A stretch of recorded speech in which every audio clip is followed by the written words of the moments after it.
Alrighty, so we're just going to continue on with the routing now. So it looks like we're on to the feedback portion of the circuit. So this is the low side part of our circuit. So this is where 24 volts is going to be coming out. So yeah, this would be really simple, really straightforward. Actually, I'm going to keep it in this little view we have right now because I kind of like it like this. So yeah, so again, I'll just kind of lapse through the routing and I will make notes of anything that I think is relevant. Actually, I remember I made some notes. We'll check this. So the only notes I have on routing the feedback signal is keep traces away from the transformer and MOSFET because of the rapid switching of high currents. So this will cause some interference. And this distance, if you notice, that's why I actually placed the component this far down here, is because it keeps us far away from the transformer, and the MOSFET's way up here. So we're actually good on those fronts. Other than that, that's pretty much all I have in terms of notes. So yeah, I'm just gonna go through with the routing now.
Alrighty, so it looks like we're actually completely done with the routing now. We're just doing a quick view connections, show all, make sure the only ones left are our low voltage ground connections, and they are, so it looks like we're okay. And then we have the high voltage ground, of course. So if you notice, there's like this is kind of where we are isolated, right? We have like the galvanic isolation between the low voltage and high voltage ground, which occurs basically down this entire line, right? We'll have two separate ground planes here. So I think the next step is, we're going to stay in 2D layout mode. So the next step is I want to run a preliminary design rules check and make sure we're not violating. I don't think we are, but what I am anticipating is,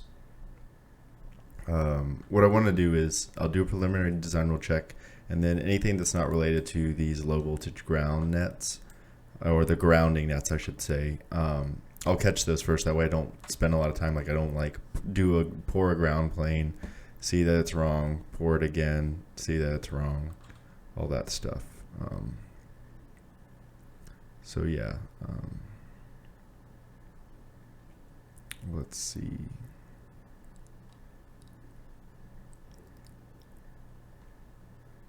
So yeah, I think what I want to do, well, yeah, I think so. What I want to do is I want to route this net to here.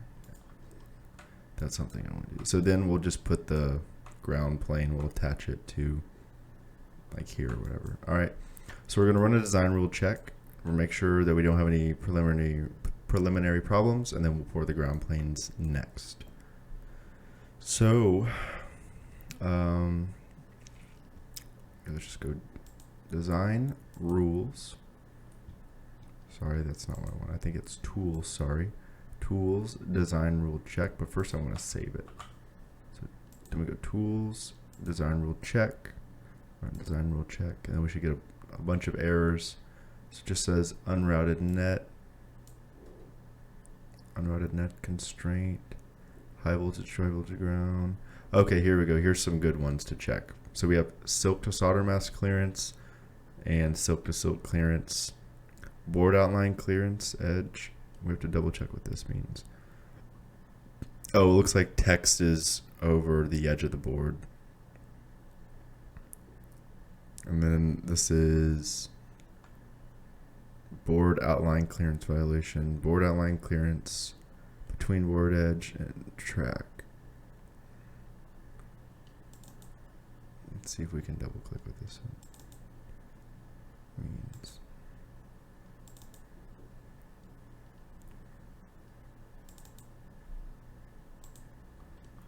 Okay, so what it's saying is this is too close to the edge of the board. So we can easily fix that. Okay, not a big problem, but the problem actually is that, so what it's saying is our silk to silk clearances, so we just literally have, so it's like this, well actually I could just find the exact one, so let's just show panels. Where are the messages? So we'll just go silk to silk clearance. So we're just talking about here. So see, these are touching and they can't be touching. So we'll go and fix that, and we'll fix all of those. And so what I'm going to do to fix it is we're going to only show like the top or the bottom layer of the board. So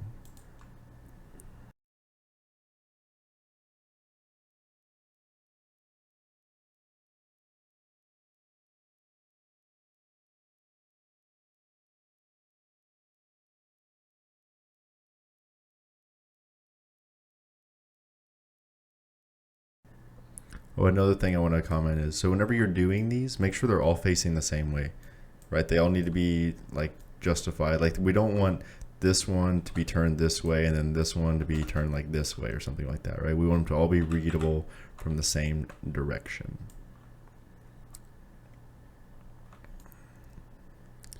All right, and so this one looks fine to me. All right, so let's just check the bottom now.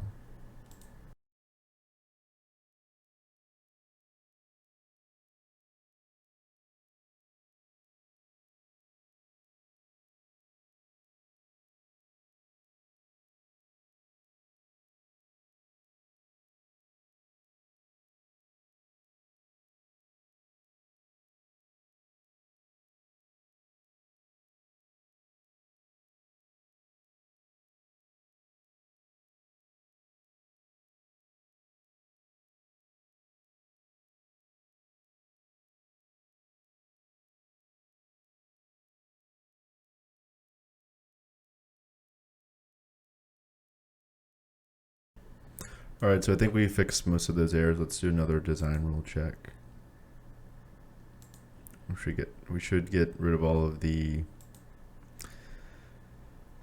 silk to silk clearance. So we have unrouted, and then board outline. So it looks like we're good to go. So these unrouted nets will get taken care of when we pour the pour the ground plane, and then quickly we'll fix this other error. So we go to board layout mode, and we're going to do design, edit board shape, and so we're just going to take this and just pull it out just a little bit. Okay, look, so it looks like we're good. So we fixed that error as well. So now we'll end this video here, and then I'll talk separately about all the ground planes and how we're going to do that, and some tips for that. But yeah, so far look, we're making great progress on the board. we are almost done fully. So hopefully this has been helpful. Please drop a like. That would totally help out my channel a whole bunch. So I'd really appreciate that. And please subscribe if you want to stay up to date with all the videos in this project series. And I also post a lot of other electrical engineering related content. So that's also something you might be interested in. Then check out the rest of the videos on my channel. So thank you so much for watching this entire video if you made it this far. And hopefully I will see you in the next one.